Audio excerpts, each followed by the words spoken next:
Hallo und herzlich willkommen zum dritten Achtelfinalspieltag der Soccercoin Europameisterschaft.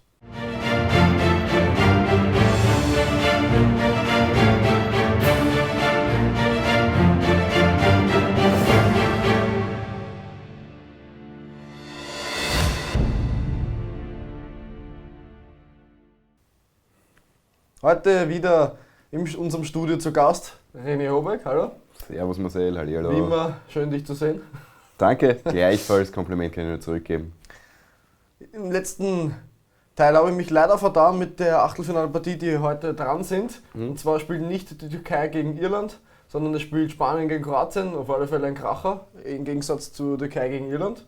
Wird wahrscheinlich auch spannend werden. Aber wir haben heute erstmal Spanien gegen Kroatien und Portugal gegen Dänemark. Kommen wir nochmal zurück zum letzten Spieltag im Achtelfinale. Da sind zwei Mannschaften wieder ausgeschieden. Ja. Und zwar die Tschechen gegen Belgien ausgeschieden. Darfst du dann gleich raussuchen aus unserem Topf. Und natürlich die Polen gegen Österreich. Schade um die Polen, schön für die Österreicher. Auch wieder zwei Mannschaften, die sich aus dem Turnier verabschieden. Es war uns eine Ehre, dass sie dabei waren. Es wird immer weniger in unserem Pflänzchen-Pott mit den Fahnen.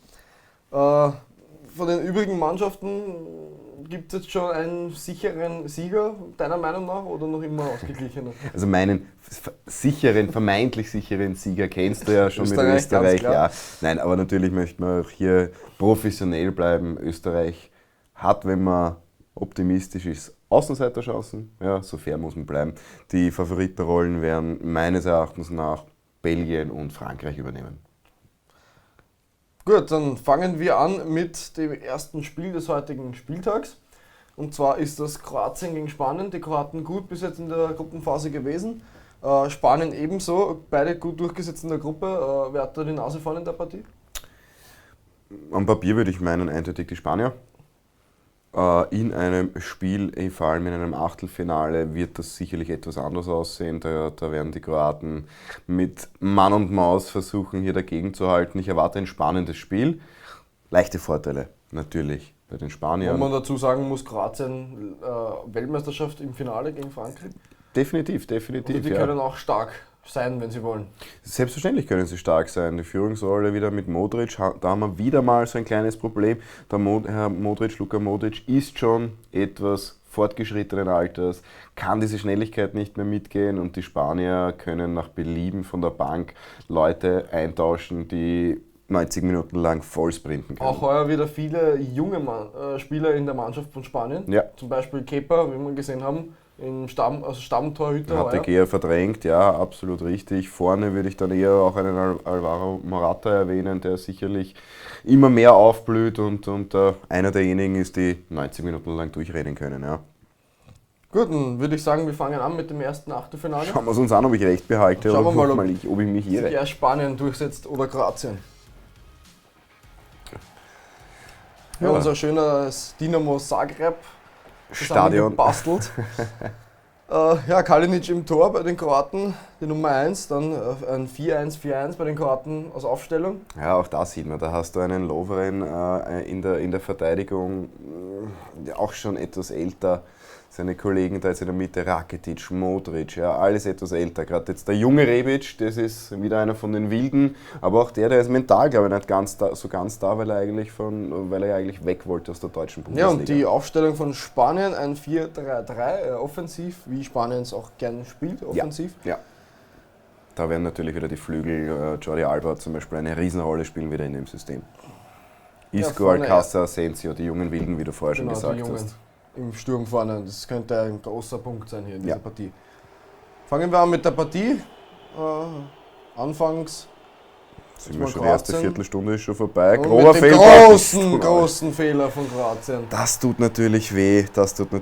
So ein Fehler ist für die Moral doppelt bitter. Ganz unerwartet hier der Fehler auf einmal. Also allein, es hat schon etwas komisch ausgesehen hier, dass er so etwas zurückrennt und dann noch den Fehlpass spielt. Also er müsste eigentlich nur auf wieder unten zuspielen und er will aber irgendwo anders hinspielen auf alle Fälle. Es wirkt so, als ob er geglaubt hätte, die Kroaten spielen heute in Rot.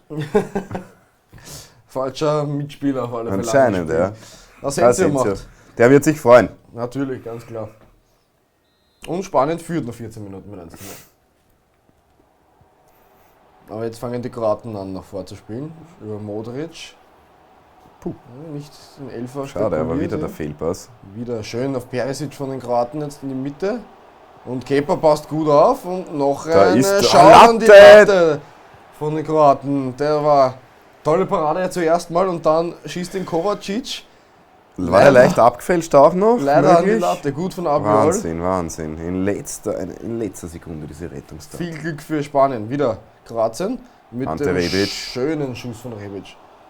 Und Kepa ist wieder da. Mhm. Ja, das macht ein Er gutes beweist, warum er vor der GR spielt. Wieder Spiel. Ante Wieder Kroatien, Rebic. jetzt auf Modric, der kann die Weitschüsse gut. Wieder Kepa. Er ist gut Also drauf.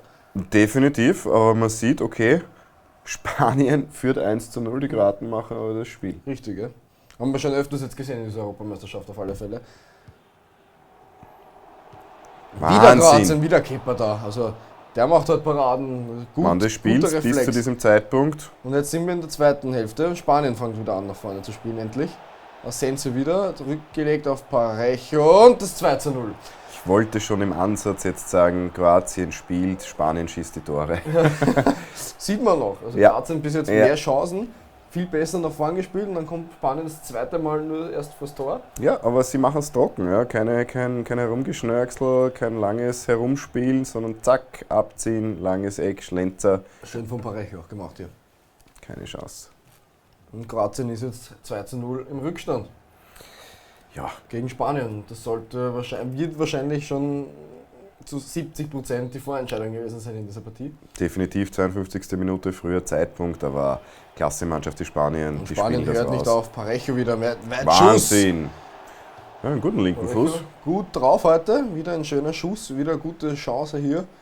Und der geht nur ganz knapp am Da Pfosten hat wirklich vorbei. nicht viel gefehlt. Und Spanien macht jetzt Weiter. diesmal weiter. Thiago muss ja nicht unbedingt nach vorne spielen in die Lücke. Kurz in den Rückraum wäre besser gewesen, Richtig, bin ich aber bei jetzt dir. kommt Kroatien, Modric mit der nächsten Chance. Sehr schön. Zu zentral, den muss Kepa haben, schaut nach seiner spektakulären Parade aus, wie das ganze Spiel schon.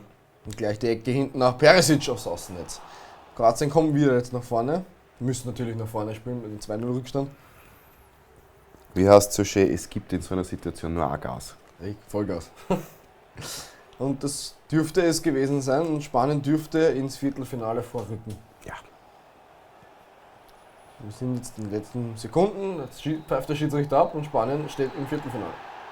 Verdient. Verdient, jein, würde ich jetzt sagen. Kroatien viel besser im Spiel, mehr Chancen rausgespielt. Spanien hat sie natürlich verwertet, Genau. das ist das Ausschlaggebende. Ja, Aber schade, dass Kroatien ausscheidet.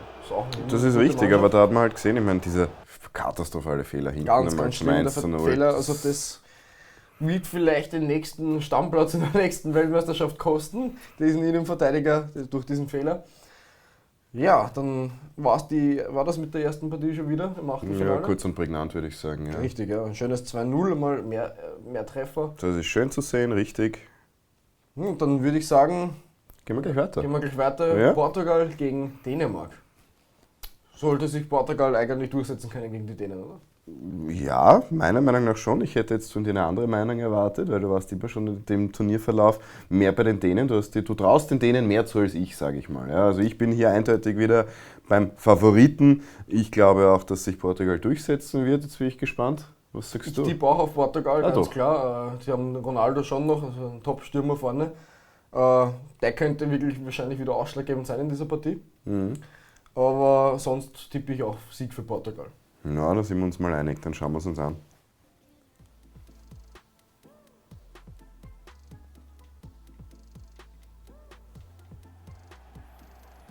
Portugal wird vermutlich in einem 4-3-3 spielen. Mit den Flügeln Bernardo Silva und wenn mir kommt der Name jetzt gerade nicht mehr. Bruno Fernandes. Nein, der wird wohl im Zentralen spielen, ne? Schauen wir gleich mal. Also 4-3-3 war schon mal richtig. Von dir. Fernandes spielt als Mittelfeldspieler Ja, mit Moutinho, und Pereira, ja. Und links spielt Guedes, spielt links natürlich und Bernardo Silva rechts mit Ronaldo in der Ja, Mitte. ja. Wie erwartet. Und Aber schau dir Dänemark? denen auch offensiv. 4-3-3, ja. Schmeichel im Tor, Da ganz muss klar. ich sagen, bin ich überrascht. Hätte ich mir defensiver vorgestellt. die Ich hätte Aufstellung. mir das Klassische, was wir schon öfter gesehen haben bei den Spieltagen, 4-2-3-1 mit der Möglichkeit wieder dann einen ja. zurückzuziehen, Fünferkette. So hätte ich mir das vorgestellt, aber ja, Umso besser für uns, viele Tore hoffentlich. Los geht's, Portugal macht den Anfang. Und der erste Fehler von Dänemark gleich Pressing, wie Guedes. Kroatien gegen Spanien mit einem Ja, Fehler ja. hinten, aber Portugal macht da keinen Treffer. Glück für die Dänen. Jetzt der Eckball gleich hinten nach. In der Mitte Ronaldo nicht zu sehen. Portugal bleibt aber im Ballbesitz. Ferschal, noch einmal. Und wieder abgeblockter Schuss. Portugal spielt weiter. Ronaldo. Ui. Ja, nicht gut gemacht von Portugal. Ja, ein Hackerle zu viel. Aber Portugal bleibt weiterhin da vorne. One-way-Traffic, aber jetzt müsste wieder es sein. aufs Kurz, das ist schwer zum Abschließen. Richtig, deswegen ein kleiner Vorwurf an dieser Stelle natürlich. Er muss hier einfach... Will er unbedingt machen, ist ganz klar. Sein Kollege ist in der Mitte komplett freigestanden. Und jetzt ein großer Fehler bei Portugal hier. Dolberg jetzt mal alleine Richtung Tor und Verteidiger zu schnell nach hinten mal noch vorlegen und schießen wäre besser gewesen auf alle Fälle. Vermutlich, ja. Aber jetzt wieder Dänemark, Delaney, auch schon einen Treffer in diesem Turnier. Zweite Hälfte. Eriksen. Der hat sich auch etwas reinkämpfen müssen in dieser Europameisterschaft. Hat aber die Herausforderung hat er angenommen. Richtig, ja. Nächste Chance für Dänemark. Jetzt die Dänen kommen aus der Halbzeit, sehr stark. Schön zu sehen, freut mich. Sehr schön, ja. Jetzt Cornelius vorne und bleibt aber nichts. Und jetzt Portugal, da ist Ronaldo und das ist ja, wie ich es gesagt habe vorher, Ronaldo der ausschlaggebende Spieler wieder. Das ist die Klasse, du kannst deinen Ronaldo nicht 90 Minuten lang ruhig stellen, das funktioniert einfach nicht. Ja. Und wenn er seine Chance einmal bekommt, dann wird er sie in 9 von 10 Mal wieder die nutzen. Schön in die Lücke, den Pass gespielt hier und Ronaldo braucht dann nur noch abschließen, sogar mit dem linken Fuß? Ja, Vollspannschuss. Ja. Normalerweise ist er auch gerne mal einer, der ihn schön einfach reinschlänzt, aber hier klassisch, volles Rohr drauf. 90. Minute, wie wir hier sehen. Knapp aber doch, ja. Auch glücklich etwas, aber wie gesagt, Ronaldo ist wieder der eine Spieler, der den Unterschied macht. Und Portugal sind an der Waage. Dann nochmal nach vorne, oder war es das mit dem 1:0 hier?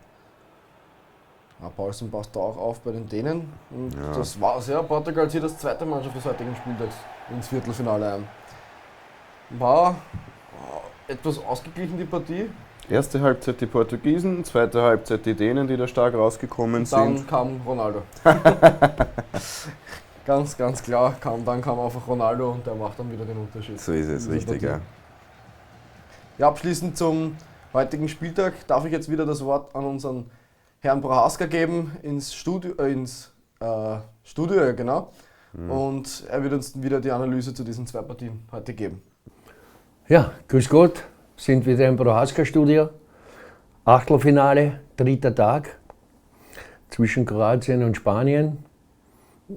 Ein sehr interessantes Spiel, wobei die Spanier natürlich vom 1:0 sehr profitiert haben, weil das wirklich ein sehr grober Fehler war von den Kroaten in der Abwehr. Und am Schluss haben die Spanier dann noch ein bisschen zusetzen können, das zweite Tor erzielt. Alles in allem aber vielleicht ein bisschen mit Glück die Spanier im Viertelfinale. Zum zweiten Spiel Portugal, Dänemark muss man eigentlich sagen, die Portugiesen fast schon gewohnt, immer ganz knapp unterwegs. 90. Minute Tor, von wem? Natürlich von Ronaldo. Aber am Anfang haben doch die Dänen dominiert und hätten sich vielleicht ein anderes Ergebnis verdient. Die Portugiesen allerdings, für uns neutrale Beobachter, sind uns vielleicht um einen Tick lieber im Viertelfinale, weil sie doch einen der weltbesten Fußballer in ihren Reihen haben und als regierender Europameister natürlich alles daran setzen, um vielleicht diesen Titel zu verteidigen. In diesem Sinne gebe ich zurück ins Soccer Coin TV-Studio. Macht's es gut. Vielen Dank, Herbert, für deine Analyse zu diesen zwei Partien. Wieder mal ein Traum. Wir sind wieder am Ende des vorletzten Spieltags des Achtelfinales angekommen. Waren interessante Partien zu sehen heute und gebe jetzt dir noch das Schlusswort für heute. Mir das Schlusswort, das ist aber nett von dir. Ja, kurz und prägnant den Spieltag zusammengefasst. Die Favoriten glücklich, aber knapp durchgesetzt. Am Ende des Tages verdient. Wir freuen uns auf den nächsten Spieltag. Bis bald.